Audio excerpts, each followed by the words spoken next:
Bonjour à toutes et à tous, et merci pour votre présence et pour votre intérêt pour les thématiques dont on va parler aujourd'hui. Et aussi un grand merci bien sûr à nos deux intervenants qui sont à mes côtés, qui sont des acteurs de premier plan, des sujets qu'on va aborder, puisqu'aujourd'hui on va parler de transition au pluriel. On va parler à la fois de transition agricole, mais aussi de transition énergétique. Donc ces transitions comportent de nombreux défis, on en est conscient, mais des défis qui sont en premier lieu économiques. Et donc aujourd'hui, on va tenter de comprendre si ces transitions peuvent se servir mutuellement. Et donc c'est pourquoi on va tenter de répondre à cette question. Les défis économiques de la transition agricole peuvent-ils trouver des réponses dans le biométhane et l'agrivoltaïsme, deux filières qui ne sont pas forcément connectées, mais qui servent un peu les mêmes enjeux, notamment agricoles. Donc pour y répondre, comme je le disais, je suis accompagné de Lauriane et de Rami. Donc Lauriane, je peux peut-être te laisser te présenter et présenter Amarenco, si tu veux bien. Bonjour à tous, Lauriane Pontier, je suis chargée d'affaires chez Amarenco. Et pour vous présenter Amarenco de façon assez rapide, on est un producteur indépendant d'énergie renouvelable. On collabore depuis des années avec les collectivités et le monde économique et agricole. Pour donner quelques chiffres, en 2024, on a pu mettre en service 230 projets photovoltaïques. On travaille également sur des projets de batteries de stockage de l'énergie.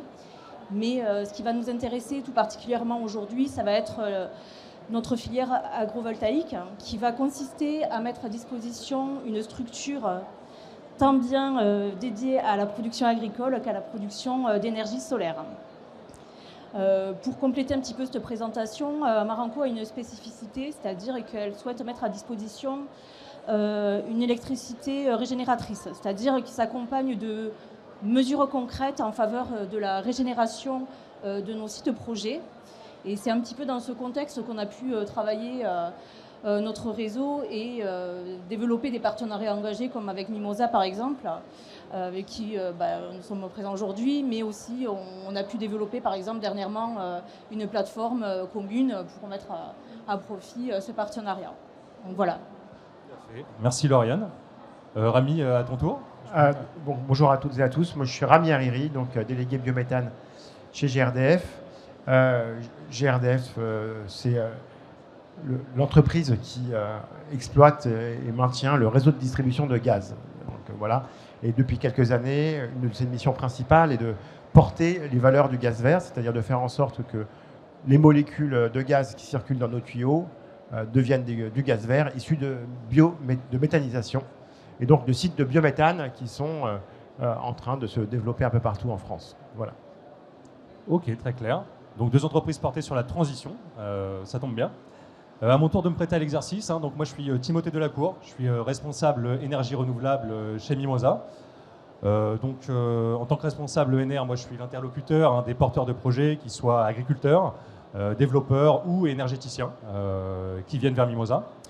Et pour la petite histoire, auparavant, avant Mimosa, j'étais conseiller spécialisé dans les énergies renouvelables auprès des agriculteurs, ce qui explique ma sensibilité pour les problématiques de terrain et notamment des agriculteurs. Pour parler un petit peu de Mimosa, donc nous, Mimosa, on est une plateforme de financement participatif dédiée à la transition agricole et alimentaire.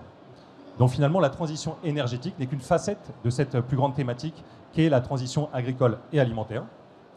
Et donc Mimosa, nous, on existe depuis une petite dizaine d'années. Depuis sa création, Mimosa a accompagné environ 7500 projets pour 180 millions d'euros qui ont été déployés au service de l'économie réelle et de la transition, notamment du monde agricole. Excusez-moi. Et donc Mimosa, c'est aussi des partenariats avec des entreprises qui souhaitent s'engager concrètement en faveur de la transition et qui partagent nos valeurs. Et donc c'est dans ce contexte qu'on est très fiers aujourd'hui d'être aux côtés de deux de nos partenaires pour discuter justement à la fois des enjeux mais aussi des opportunités pour de la transition des exploitations agricoles, mais aussi de leur territoire. Bon, vous pouvez le constater sur ce salon, la première mission de l'agriculture, c'est, et ça restera, de nourrir la population. Pour autant, la mission des territoires agricoles et ruraux dépassent désormais cette première vocation, pourtant déjà challengeante, on le sait, puisqu'aujourd'hui on demande aussi à ces territoires et à ces acteurs de produire des énergies renouvelables. Donc la plupart des scénarios prospectifs démontrent la nécessaire participation des territoires ruraux à la transition énergétique et en premier lieu des agriculteurs. Et on entend d'ailleurs souvent que l'agriculture de demain devra être bas carbone, résiliente, prospère. Déjà, j'aimerais bien savoir ce que vous en pensez, vous, Lauriane, Rami, de cette vision. Lauriane, si tu veux commencer, peut-être. Oui, merci. Donc, effectivement, c'est un enjeu majeur de notre époque, on en a conscience. Et voilà, on voit bien qu'il y a une pression de plus en plus importante sur les terres agricoles. On doit pouvoir produire de façon durable, comme vous l'avez dit,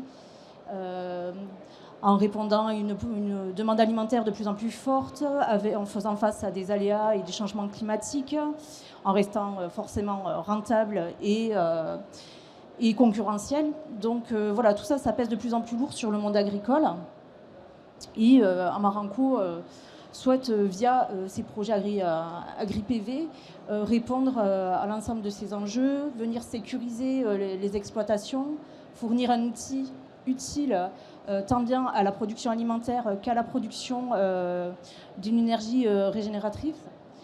Et enfin, voilà, on veut pouvoir répondre à un maximum d'enjeux et de contraintes qui vont forcément varier de toute façon en fonction des régions et des filières qu'on va pouvoir aborder, mais voilà, s'engager aussi dans des objectifs un petit peu plus larges, viser une ferme plus durable, plus rentable et forcément plus attractive. D'accord, merci. Oui. Et toi, Rami, oui. Côté méthanisation, la méthanisation s'inscrit complètement dans cette transition à la fois énergétique et la transition du monde agricole et du monde rural. Tout d'abord, pour que le gaz qu'on utilise, que vous utilisez tous, que les industries utilisent, etc., devienne vert, il doit être adossé à la biomasse agricole. Et ça, c'est le premier point. Je rappelle la méthanisation, je le refais très rapidement. La méthanisation, qu'est-ce que c'est ? C'est toujours bien de le refaire. C'est de la biomasse, des déchets, des effluents d'élevage qui sont pris, qui vont fermenter pendant une dizaine, plusieurs dizaines de jours, 40 à 60 jours, et qui vont fermenter. En fermentant, ils vont produire des gaz, et dont un gaz qui est important une fois qu'on l'a purifié, c'est ce méthane, qui est exactement le même méthane qu'on utilise dans nos réseaux, et que nous, on va réinjecter. Donc ce méthane, il vient juste de la biomasse qui aura fermenté. On récupère l'énergie, donc ça fait de l'énergie verte, et il y a un élément extrêmement important qu'on récupère, au-delà d'être adossé au monde agricole et à la biomasse, c'est le digestat, une sorte comme le compost, auquel on a récupéré juste le gaz. Et c'est vraiment le point qui a fait en sorte que la méthanisation s'est beaucoup développée, à la fois en injection de gaz, mais aussi pour faire de l'électricité. C'est pour récupérer cette matière, qui est un digestat, un fertilisant, qui est extrêmement important pour les agriculteurs, qui finalement ne sont plus dépendants à la fois des engrais chimiques et des engrais azotés et fossiles, et sur lesquels ils ont la main sur le prix, ils ont la main sur l'approvisionnement. Donc, clairement, la méthanisation s'inscrit dans cette transition à la fois énergétique, puisque le gaz se verdit, mais ça amène aussi une transition écologique pour le monde agricole, avec notamment ces digestats et cet engrais renouvelable. Ok, très clair. Donc, ça permet d'être plus autonome en engrais et par ailleurs d'apporter des revenus complémentaires à l'exploitation, si je comprends bien. Très bien. Lauriane, est-ce que toi aussi tu peux rappeler peut-être le principe de l'agrivoltaïsme ? Rami vient de faire l'exercice un petit peu pour la méthanisation. L'agrivoltaïsme, finalement, en quoi ça consiste et puis quel peut être l'intérêt pour un agriculteur d'envisager un projet agrivoltaïque ? Oui, effectivement, Amarenco a une vision un petit peu globale de ces projets agrivoltaïques. On va venir dans un premier temps diversifier les revenus de l'exploitant, apporter un outil qui va permettre de sécuriser et de fait à minima maintenir, voire développer la production agricole. Donc tout ça, ce sont des leviers sur la rentabilité de l'exploitation et ça la rend forcément plus attractive également. Au-delà de ça, on a aussi un programme éco dont j'ai parlé tout à l'heure qui va permettre d'accompagner l'exploitant dans la transition de ses pratiques agroécologiques ou tout simplement dans un processus d'amélioration continue de l'écosystème du site. Donc on va déployer, grâce à nos projets AgriPV, diversifier les revenus, apporter un outil utile à l'exploitation et à la production, produire une énergie régénératrice et, une fois encore, déployer un ensemble d'outils utiles à la biodiversité et à la régénération. D'accord. Et donc, mais pour revenir un petit peu concrètement, lorsqu'on parle d'agrivoltaïsme, donc on parle bien de coupler la production photovoltaïque, notamment en plein champ, avec une production agricole. C'était un petit peu aussi le sens de ma question sur voilà, ce que c'était très concrètement. Et donc c'est cette synergie qui va permettre d'apporter des bénéfices à la culture en dessous des panneaux, c'est bien ça? C'est exactement ça. Effectivement, on va avoir des solutions qui sont, comme je le disais tout à l'heure, complètement individualisées et adaptées à la culture qu'on va vouloir protéger ou à l'élevage, parce qu'effectivement, on peut intervenir sur différentes exploitations et en fonction des régions, effectivement, on va rencontrer des aléas qui sont différents et pareil pour les filières qui vont avoir des préoccupations qui vont évoluer en fonction ne serait-ce que des années ou des périodes. D'accord. Et donc, si je comprends bien, finalement, le biogaz ou l'agrivoltaïsme apportent tous deux, au-delà d'un revenu complémentaire pour l'agriculteur, mais aussi des réponses techniques très concrètes dans la gestion de l'exploitation au quotidien, quoi. Et donc répondre finalement même objectif, c'est de pérenniser l'activité agricole et d'améliorer la résilience économique, mais aussi climatique des exploitations. Et par curiosité, est-ce qu'il est déjà envisageable de coupler ces deux productions d'énergie, à la fois de la méthanisation et de l'agrivoltaïsme? Est-ce que vous, c'est des choses que vous avez vues? Est-ce que c'est... Alors, tout est possible, bien sûr. Si on a des terres et des surfaces et l'envie de mener des projets, on peut tout à fait coupler l'agrivoltaïsme et la méthanisation. C'est complètement faisable. Maintenant, ce qu'on observe, parce que c'est la question, généralement, mener deux projets de front voilà, pour les agriculteurs, c'est parfois beaucoup. Donc, généralement, ils se lancent dans un, puis après, ils enchaînent sur l'autre. Il y en a certains qui ont les deux, mais en tout cas, vu de ma fenêtre, hein, parce que c'est la méthanisation, et je pense que l'agrivoltaïsme, c'est sûrement plus simple.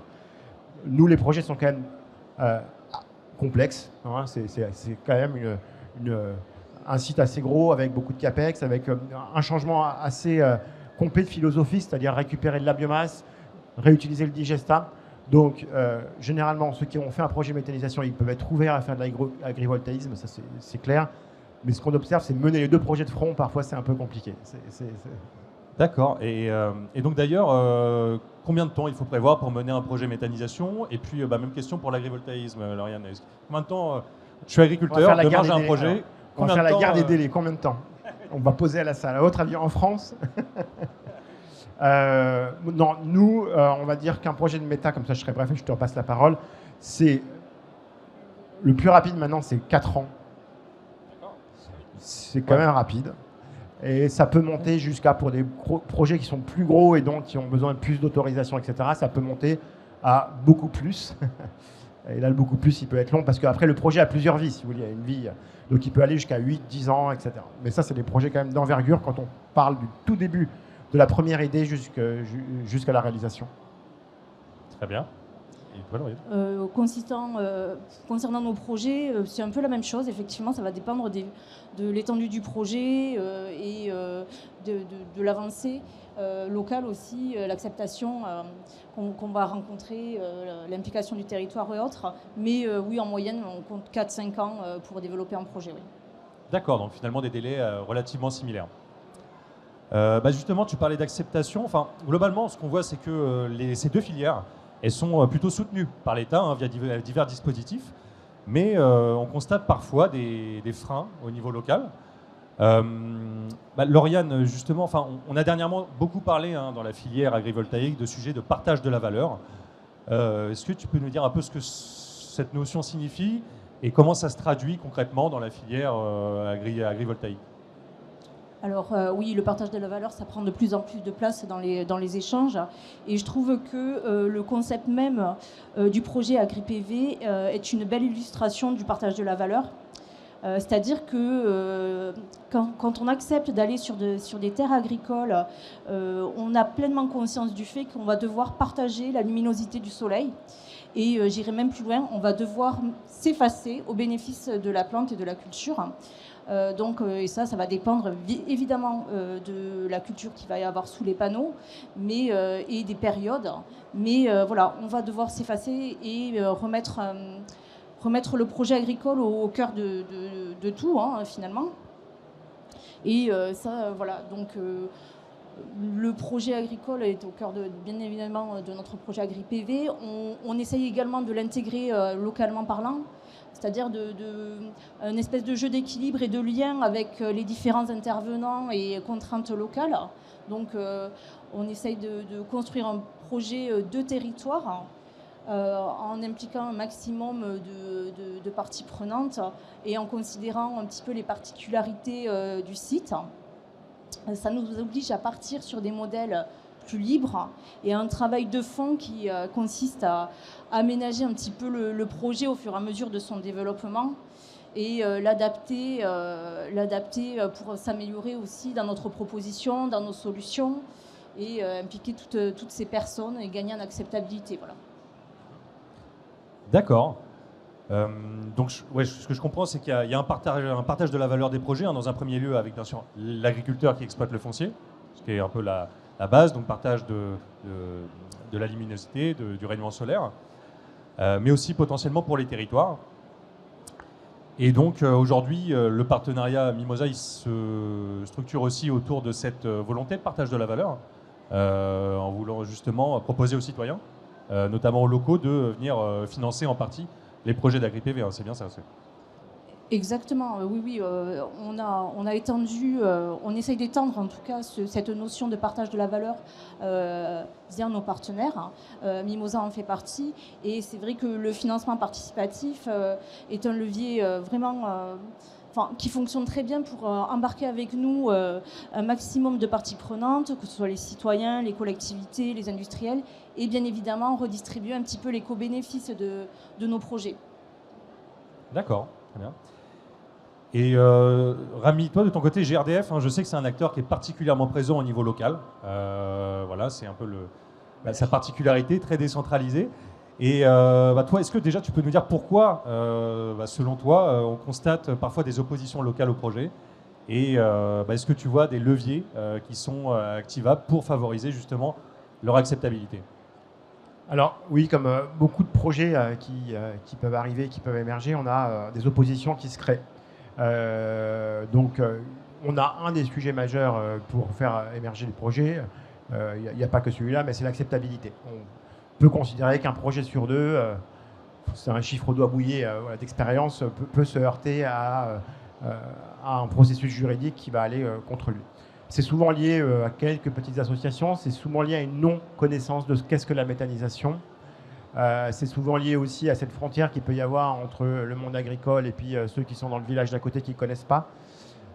Donc, l'acceptabilité, c'est surtout, avant tout, pour le faire. En tout cas, nous, ce qu'on préconise, parce qu'on a un ancrage lié à l'ancien monde, EDF, GDF, GRDF, etc. On a un ancrage très local, très proche des maires. On l'a toujours eu, très proche des élus locaux. Donc, ce qu'on dit aux porteurs de projet, la première chose, c'est de communiquer sur son projet avant qu'il ne sorte. Il y a un peu cette culture de je fais les choses dans mon coin, j'en parle pas, et puis le projet sort, le permis de construire arrive, l'ICPE arrive, et c'est à ce moment-là que tout le monde découvre. Nous, on dit d'abord communiquer. Et la plateforme Mimosa, le partenariat qu'on peut avoir, le financement participatif, c'est typiquement le genre de levier qui permet de communiquer avant que le projet sorte. Mais c'est pas simple de dire communiquer avant. Mais pourtant, on n'arrête pas de le dire. Qu'une fois qu'on a communiqué, ça va forcément aller vers une bonne acceptabilité des projets. En tout cas de la part des producteurs, d'avoir des sites web, d'avoir du financement participatif. Et puis une fois que les sites sont là, une fois que les sites sont mis en service, en 4 ans, 5 ans, 6 ans, ce qu'on dit, c'est beaucoup de pédagogie, beaucoup d'informations. Et ça, c'est extrêmement important. On se rend compte qu'une fois que le site est là, puisqu'on peut faire des visites, montrer qu'est-ce que la méthanisation, je le répète, l'agrivoltaïsme, c'est relativement simple à comprendre. La méthanisation, c'est plus complexe, donc il faut voir, il faut comprendre. Et à ce moment-là, beaucoup de verrous partent. On se rend compte que finalement, tout ce qu'on pensait comme désagrément n'existe plus. Et c'est à ce moment-là que l'acceptabilité vient, et voir ceux qui étaient contre, finalement, se finissent par accepter parce qu'ils ont vu. Et puis enfin, c'est aussi un moment, il faut le rappeler, on est quand même en France, on est même en Europe. Il y a beaucoup de contrôles, il y a beaucoup de contrôles et de réglementation. Donc c'est aussi quelque chose qui doit pouvoir rassurer un peu tout le monde. Hein. On rajoute des normes, des règles, des contrôles extrêmement réguliers. Et ça aussi, il faut le dire. Il faut le dire, parce qu'on oublie comment ils vont être contrôlés. Il y en a tous les ans des contrôles. Il y a des papiers à fournir à la préfecture tout le temps. Et ça aussi, il faut le dire, au-delà de la pédagogie, il y a des contrôles qui sont faits, des contrôles à faire. Et ça permet aussi de sécuriser, de faire en sorte que la méthanisation soit durable et bien intégrée. D'accord, intéressant. Donc, communiquer en amont, ne pas hésiter à aller à faire voir, si je comprends bien. Et mine de rien, on a connu dernièrement une crise énergétique, hein, une augmentation des prix du gaz, des prix de l'électricité. Ça a fait un peu changer la posture de l'État sur certains sujets. Est-ce que, sur le terrain, vous ressentez une évolution un peu de la vision des citoyens, des riverains, sur le sujet un peu des énergies renouvelables, enfin, chacun dans vos domaines, est-ce que vous constatez un changement de regard? Effectivement, on voit qu'on est de plus en plus écouté, on arrive à créer de plus en plus de groupes de travail autour de l'agri-PV et à concerter un maximum de personnes. On le voit, ne serait-ce qu'au sein du salon cette année, on voit que les développeurs sont présents et font partie du monde agricole.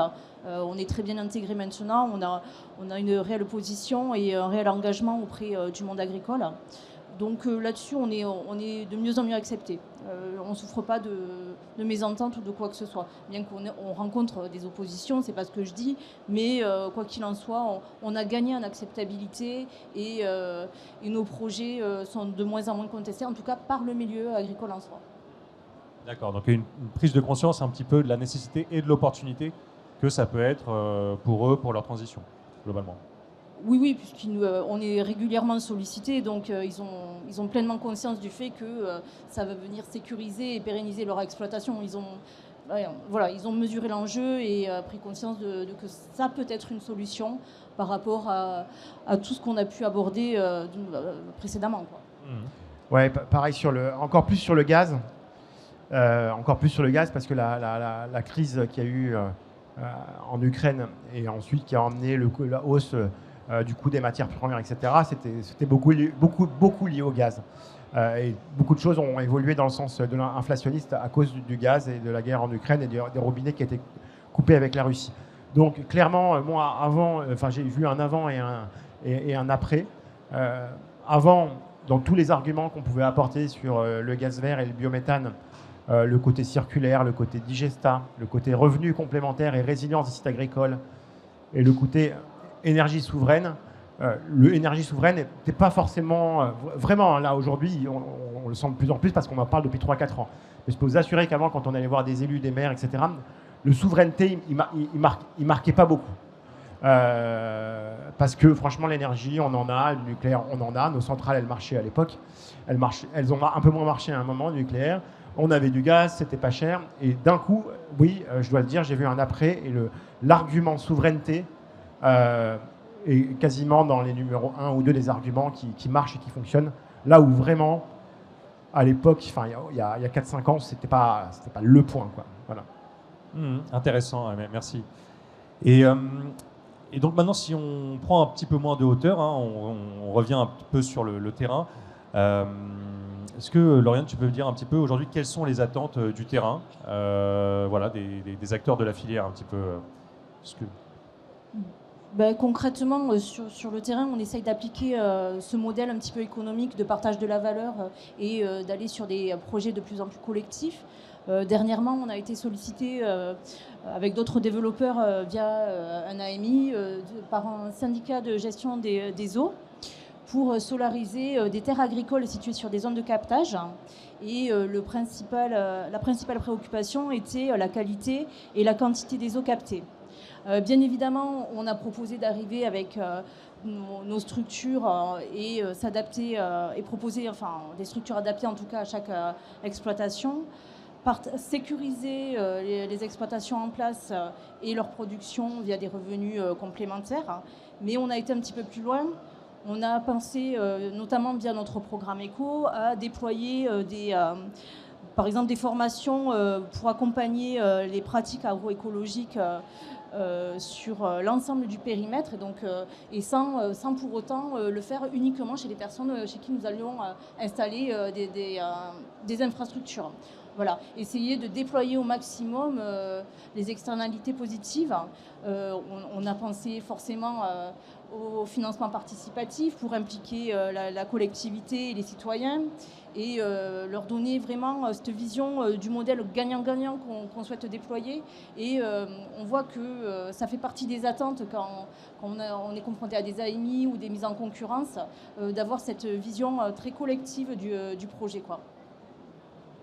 D'accord, donc des enjeux vraiment plus que uniquement en termes d'infrastructures, de projets photovoltaïques, mais aussi tout ce qu'il y a autour, tout ce qui est externalité, formation.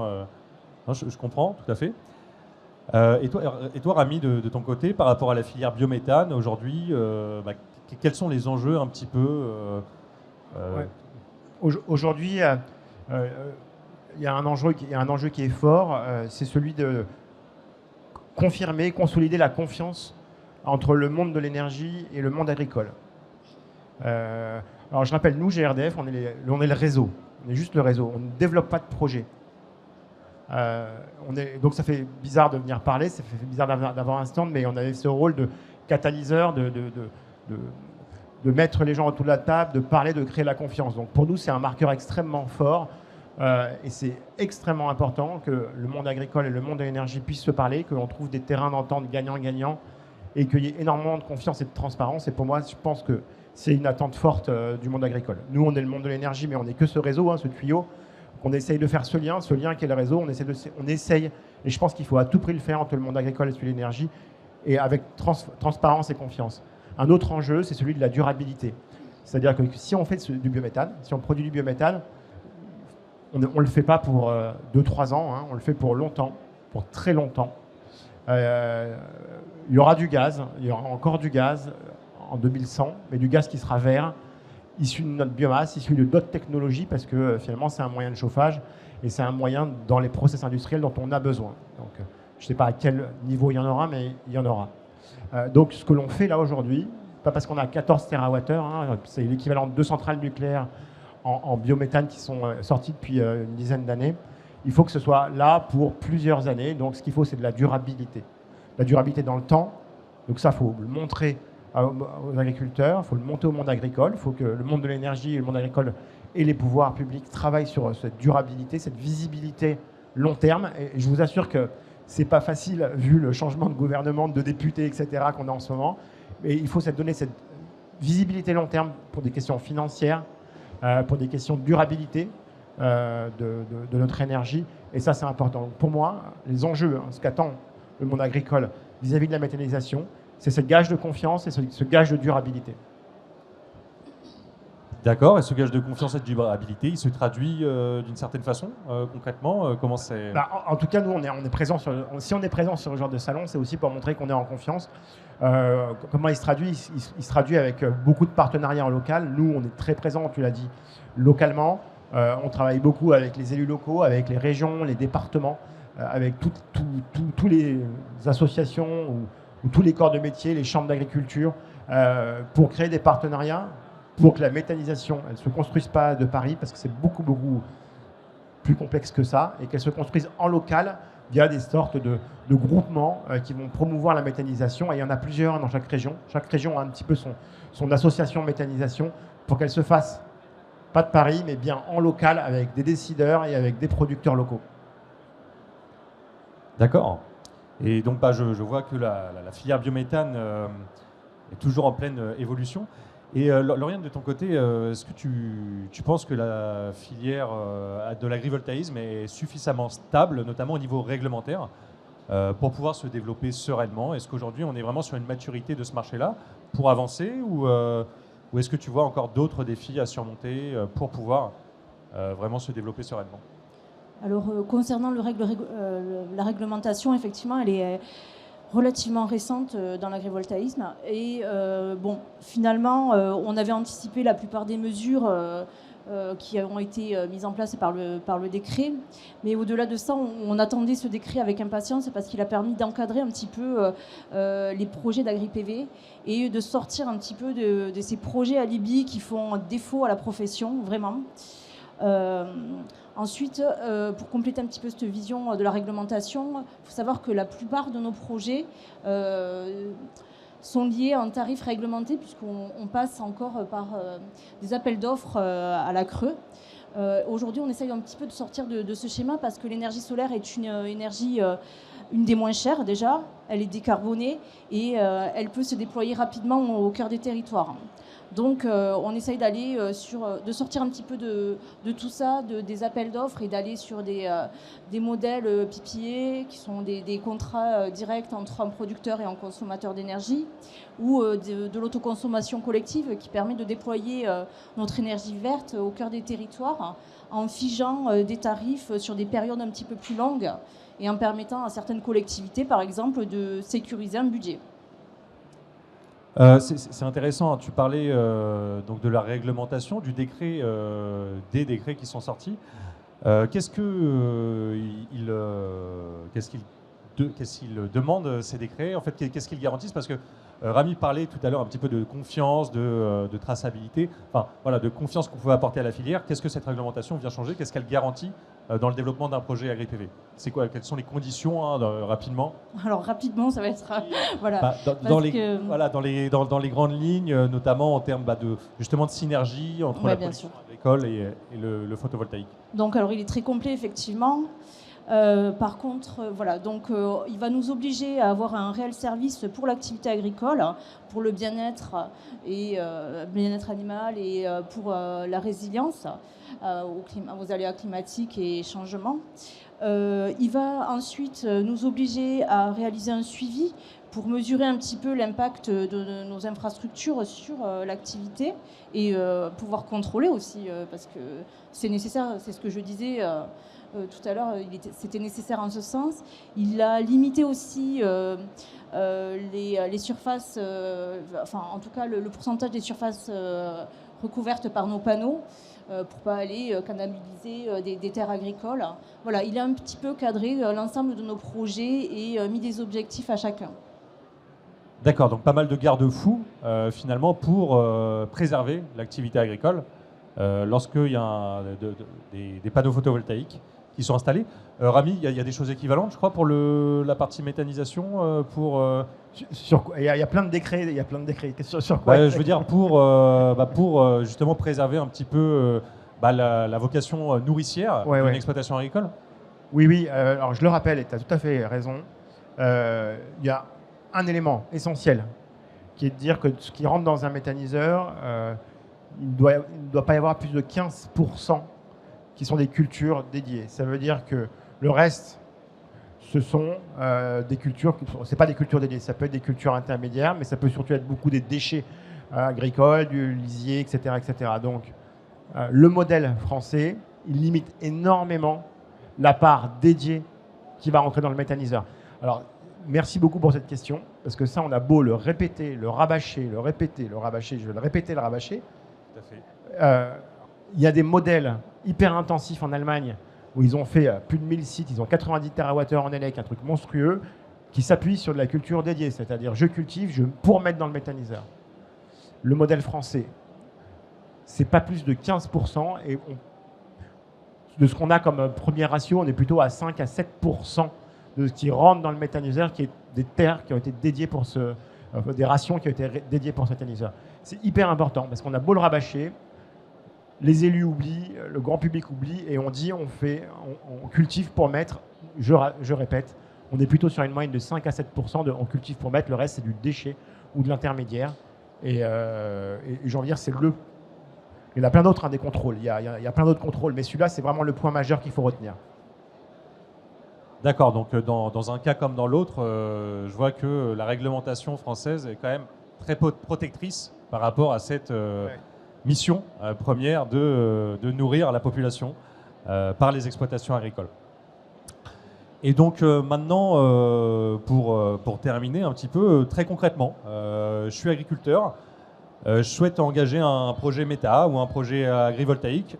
Comment je m'y prends? Est-ce que vous pouvez m'apporter un petit peu là votre regard d'experts du sujet? Avec qui est-ce que je prends contact? Voilà, comment vous pouvez par où commencer?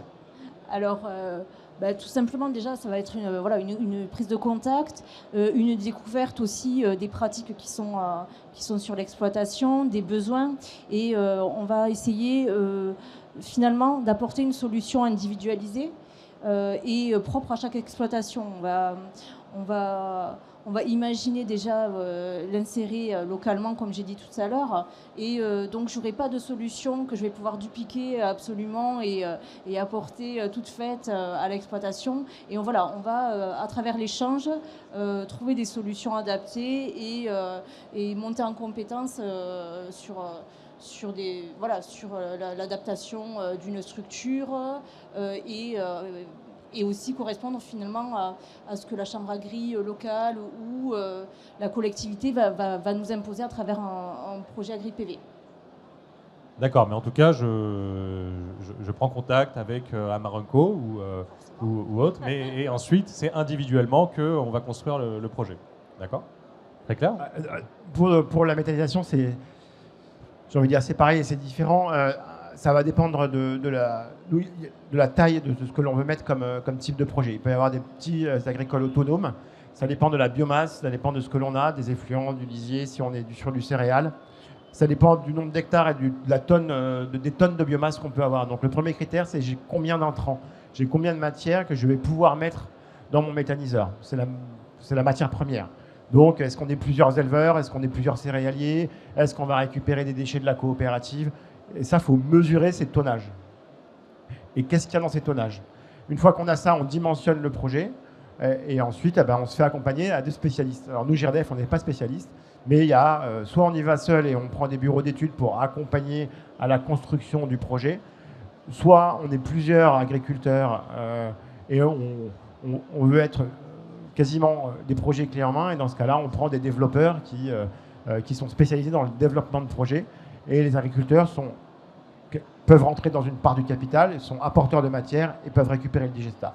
Donc il y a plein de formats et il y a plein de bureaux d'études et d'entreprises de développement spécialisées pour accompagner les projets selon la taille et la dimension qu'on veut mettre. Très clair. Mais pour autant, si je suis agriculteur, je décroche mon téléphone, j'appelle GRDF. GRDF peut m'apporter un peu de conseils pour avancer sur mon projet? Alors, GRDF peut apporter des conseils, mais on ne peut pas tout faire. Mais oui, notre rôle est de faciliter, je le répète. Donc, en local, on a des équipes dans toutes les régions qui sont là pour faciliter, ouvrir les portes, donner des contacts sans discriminer, parce que c'est un de nos points majeurs, c'est donner toutes les listes de contacts, aiguiller, donner les bons conseils. Effectivement, on n'hésite pas, mais parfois, on sort un peu quand même de notre champ de compétences, mais on le fait quand même. D'accord, donc l'un comme l'autre, finalement, vous pouvez être des interlocuteurs pertinents pour démarrer ma réflexion sur vos sujets respectifs. On est là pour ça. Ouais. Ok, merci. Je pense qu'on a fait le tour ensemble, sauf si vous avez des éléments complémentaires que vous souhaitez ajouter. Et si vous avez des questions, c'est pareil, on est là pour ça. Si vous souhaitez des précisions ou autres. Bonjour, j'ai une petite question pour Monsieur Hariri. Vous avez parlé des associations tout à l'heure qui vous reprochaient parfois certaines choses sur les projets. Et j'aimerais bien avoir des détails justement sur ce qu'ils vous reprochent. Donc quelles pourraient être éventuellement des revendications d'associations? Alors, ce qui est reproché, c'est des choses assez classiques. Un, c'est cette histoire de combien de matière. L'agriculture est là pour nourrir et pas pour être mise dans un méthaniseur. Donc, on rappelle cette règle. Et ensuite, il va y avoir tous les sujets de nuisances qu'il peut y avoir. Nuisances olfactives, parfois. On a constaté, on a fait des études avec des jurys de nez, etc., que c'est des choses qui se gèrent très très bien et au-delà de 200 mètres, on sent quasiment plus rien. Alors après, c'est des choses qui se travaillent avec le producteur quand les choses sont en place. Donc, olfactif. Mais bon, il y a plein de fermes ou autres où on a ce problème-là. Donc, ce n'est pas un problème lié à la méthanisation. On peut avoir le problème de camions, de passage de camions, parce qu'il peut y avoir des approvisionnements, des entrées et des sorties. Ça encore, j'ai envie de dire, c'est des pics dans l'année parce que c'est des moments où on va osciller, où c'est des choses finalement assez régulières qu'on retrouve aussi dans les exploitations agricoles. Voilà. Et il peut aussi y avoir des problèmes de foncier, de prix du foncier, de valorisation, dévalorisation du foncier pour quand on est tout près des sites. Tout ça, quand on les prend un par un, on voit qu'à chaque fois, il y a pas, on fait des études, on prend de la data, il y avait un truc sur la data juste avant, c'est pas prouvé. Donc des jurys de nez à 200 mètres, on sent plus rien. Des valorisations foncières, on a fait plein d'études avec des notaires, ça n'a rien à voir avec le site qui s'installe, hein, la valorisation d'un bien, vraiment ça n'a rien à voir. On va en refaire avec prochainement une étude avec la FN SAFER dessus pour aussi voir s'il y a un impact. On n'en a pas constaté sur les premières. Et enfin, sur les camions, c'est la vie d'une exploitation agricole. Il y a toujours des camions, pas plus ni moins. Il y a des pics, 1 semaine, 2 semaines dans l'année, et après, il y a 1 ou 2 camions. Donc finalement, ça peut se gérer si on communique, si on anticipe les sujets. Et généralement, ils sont bien exagérés au moment du début du projet. Merci beaucoup. Bonjour, la surface minimale pour mettre en place des panneaux photovoltaïques sur une toiture typiquement? Alors, il n'y a pas vraiment de surface minimale, bien qu'on vise un seuil de rentabilité. On doit pouvoir aussi s'adapter au site et à son intégration locale. Donc, on vise, en moyenne, on vise des projets de 10 hectares, mais voilà, ce n'est pas une surface qu'on dit appelée minimale. Oui, juste une question dans le même contexte de la question précédente. Je voulais bien savoir votre point de vue sur le futur pour la méthanisation, surtout avec les contraintes que rencontre la méthanisation maintenant et avec la réglementation et la nouvelle vision et orientation de la France pour le concept d'agroécologie, la préservation de l'environnement. Je voulais bien savoir c'est quoi votre point de vue sur le futur de la méthanisation en France. Alors, il est plutôt positif. Aujourd'hui, on est à 14, je vais donner des chiffres, désolé pour les chiffres, on est à 14 TWh, c'est l'équivalent de plus de 2 centrales nucléaires. L'objectif qui va sortir dans la future programmation pluriannuelle de l'énergie, dans la future planification, c'est 2030 d'arriver à 44 TWh, donc de multiplier par 3 ou 4 en quelques années. Donc, la visibilité des pouvoirs publics, oui, il faut du gaz vert. Et nous, la filière, on estime qu'on peut arriver à 20% de gaz vert en 2030. Et aujourd'hui, les feux sont plutôt ouverts pour y aller. Alors, c'est comment on va y aller. C'est-à-dire, il y avait des modes de financement qui étaient aidés. Maintenant, il faut trouver des modes de financement qui vont arriver, qui sont nouveaux, qui sont des certificats de production de biométhane, donc qui sont des obligations. Les fournisseurs auront à intégrer du biométhane, mais ça existe. Donc, 1, il y a le réglementaire et la loi est là. 2, il y a des projets. Et 3, il y a une ambition de planification 2030 qui est assez forte. Donc c'est plutôt en ce moment positif et la tendance est plutôt positive. Et comme je le dis, tout ça se fait vraiment dans un... En tout cas, nous, on est extrêmement vigilants dans un respect des règles de durabilité, d'agroécologie extrêmement forte. C'est extrêmement varié, hein, c'est extrêmement pluriel. Hein, ce qui se passe en Hauts-de-France, c'est pas ce qui se passe en Nouvelle-Aquitaine. Finalement, c'est très lié.